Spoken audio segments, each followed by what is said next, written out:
Khamenei ಹತ್ಯೆ ನಂತರ ಎರಡನೇ ದಿನವೂ ಸ್ಫೋಟದ ಸದ್ದು ಕೂಡ ಕೇಳಿಸಿಗ್ತಾ ಇದೆ. ಎರಡನೇ ದಿನವೂ ದುಬೈ ದೋಹಾದಲ್ಲಿ ಭೀಕರ ಅಟ್ಯಾಕ್ ನಡೀತಾ ಇದೆ.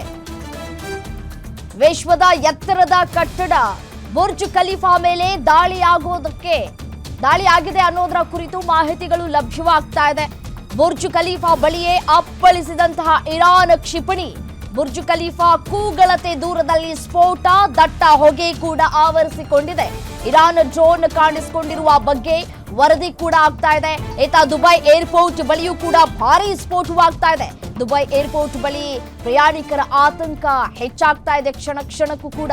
ಹೀಗಾಗಿ ಬೇರೆ ಬೇರೆ ದೇಶಗಳಿಗೆ ಹೋಗಬೇಕು ಅಂತ ಹೇಳಿ ಬೇರೆ ಬೇರೆ ಭಾಗಗಳಿಂದ ಈಗಾಗಲೇ ದುಬೈಗೆ ಒಂದಷ್ಟು ಮಂದಿ ಹೋಗಿದ್ದಾರೆ. ಬಟ್ ಆದರೆ ಕಾರಣಾಂತರಗಳಿಂದ ಏನೀಗ ಯುದ್ಧ ನಡೀತಾ ಇದೆ, ಈ ಖಮೇನಿ ಹತ್ಯೆ ಏನಾಗಿದೆ, ಕೆಲವೊಂದಷ್ಟು ಕಡೆ ಈ ಒಂದು ವಿಮಾನ ಹಾರಾಟ ಮಾಡುವುದನ್ನು ಸ್ಥಗಿತ ಮಾಡಲಾಗಿದೆ. ಸೊ ಹಾಗಾಗಿ ದುಬೈ ಏರ್ಪೋರ್ಟ್ನಲ್ಲಿ ಜನರ ಸಂಖ್ಯೆಯೂ ಕೂಡ ಹೆಚ್ಚಾಗಿದೆ, ಮತ್ತೆ ಆತಂಕಗಳು ಕೂಡ ಕ್ಷಣಕ್ಕೂ ಹೆಚ್ಚಾಗ್ತಾ ಇದೆ. ಅಲ್ಲೂ ಕೂಡ ಮಿಸೈಲ್ನ ದಾಳಿ ಆಗ್ತಾ ಇದೆ ಅನ್ನೋದರ ಕುರಿತು ಮಾಹಿತಿ ಲಭ್ಯವಾಗ್ತಾ ಇದೆ. ಮತ್ತೆ MLC ಭೋಜೇಗೌಡ ಅವರು ಕೂಡ ದುಬೈನ ಏರ್ಪೋರ್ಟ್ನಲ್ಲಿ ಸಿಲುಕಿಕೊಂಡಿದ್ದಾರೆ ಅನ್ನುವಂತಹ ಮಾಹಿತಿಗಳು ಕೂಡ ಲಭ್ಯವಾಗ್ತಾ ಇದೆ.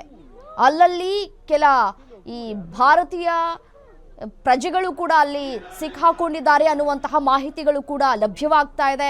ಈಗ ಯಾವ ಕಡೆನೂ ಕೂಡ ಹೋಗೋದಕ್ಕೆ ಸಾಧ್ಯ ಆಗೋದಿಲ್ಲ, ವಿಮಾನ ಹಾರಾಟ ಆಗಬೇಕಲ್ಲ, ವಿಮಾನ ಹಾರಾಟವನ್ನೇ ಸ್ಥಗಿತ ಮಾಡಲಾಗಿದೆ. ಸೊ ಹಾಗಾಗಿ ಇದೀಗ ಯಾವ ಕಡೆನೂ ಕೂಡ ಹೋಗೋದಕ್ಕೆ ಸಾಧ್ಯ ಆಗೋದಿಲ್ಲ. ನೋಡಿ, ನಿನ್ನೆ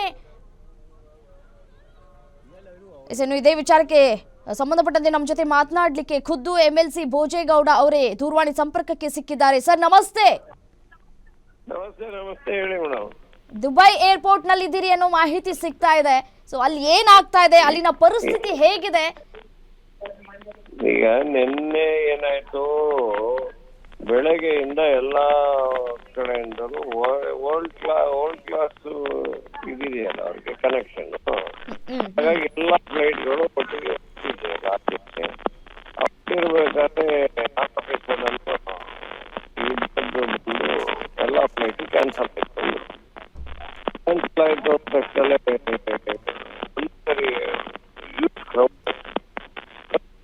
ಏರ್ಪೋರ್ಟ್ ಒಂಥರ ದೊಡ್ಡ ಮೆಶ್ ಆಗೋಯ್ತು.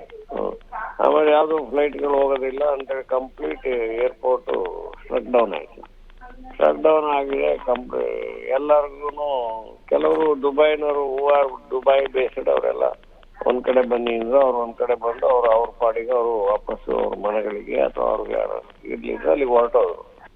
ಬಾಕಿಯವರು ವೀಸಾ ಬೇಕಲ್ಲ ದುಬೈನಲ್ಲಿ ಅವರಿಗೆ, ಹಂಗಾಗಿ ಆ ವೀಸಾಕ್ ಸ್ವಲ್ಪ ಸಿಕ್ಕಾಪಟ್ಟೆ ಕ್ಯೂಗಳಾಯ್ತು.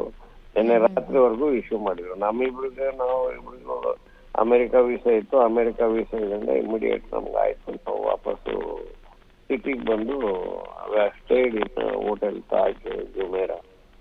ಅಲ್ಲಿ ಸ್ವಲ್ಪ ಅಲ್ಲಿಂದ ಜುಮೇರಾ ಹೋಟೆಲ್ ಇದು ಏರಿಯಾದಲ್ಲಿ ಸ್ವಲ್ಪ ದೂರದಲ್ಲಿ ಮಿಸೈಲ್ ನೆನ್ನೆ ಬಿದ್ದಿದೆ. ನೆನ್ನೆ ಬಿದ್ದು ಅದು ಇದಾಗಿದೆ. ಹಂಗಾಗಿ ಸ್ವಲ್ಪ ರಾತ್ರಿ ಕೂಡ ಎಚ್ಚರಿಕೆ ಗಂಟೆ ಕೊಟ್ಟರು. ರಾತ್ರಿ ನಮ್ಗೆ 1:30 ಹೇಳ್ತಿದ್ರು ಹೋಟ್ಲಲ್ಲಿ. ಆಮೇಲೆ ಬೇಸ್ಮೆಂಟಿಗೆ ಹೋಗಿ ಬೇಸ್ಮೆಂಟ್ ಅಲ್ಲಿ ಸ್ವಲ್ಪ ಹೊರತಿದ್ದು ಅಲ್ಲೇ ಕಾಫಿ ಗೀಫಿ ಎಲ್ಲ ಕುಡಿದು ಆಮೇಲೆ 2:30 ಮತ್ತೆ ಮೇಲೆ ರೂಮಿಗೆ ಬಂದು ನಾವು ಅಂತ ಟೆನ್ಷನ್ ಏನಿಲ್ಲ, ಆರಾಮಾಗಿದೆ. ಬಟ್ ಏರ್ಪೋರ್ಟ್ ಓಪನ್ ಆಗೋದು ಇನ್ನು ಡೌಟ್ ಇದೆ ಇನ್ನೊಂದು 3 days. ಹಲೋ, ಓಕೆ ಸರ್, ಧನ್ಯವಾದಗಳು ಗ್ಯಾರಂಟಿ ನ್ಯೂಸ್ ಜೊತೆ ಮಾತನಾಡಿದ್ದಕ್ಕಾಗಿ.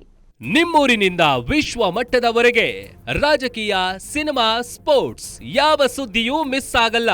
ಬರೀ ಸುದ್ದಿಯಷ್ಟೇ ಅಲ್ಲ, ಜೊತೆಯಲ್ಲೇ ಇರುತ್ತೆ ವಿಶ್ಲೇಷಣೆ. ಗ್ಯಾರಂಟಿ ನ್ಯೂಸ್ ನ ಸಬ್ಸ್ಕ್ರೈಬ್ ಮಾಡಿ, ಫಾಲೋ ಮಾಡಿ, ಕ್ಷಣ ಕ್ಷಣದ ಅಪ್ಡೇಟ್ಸ್ ಪಡೆಯಿರಿ.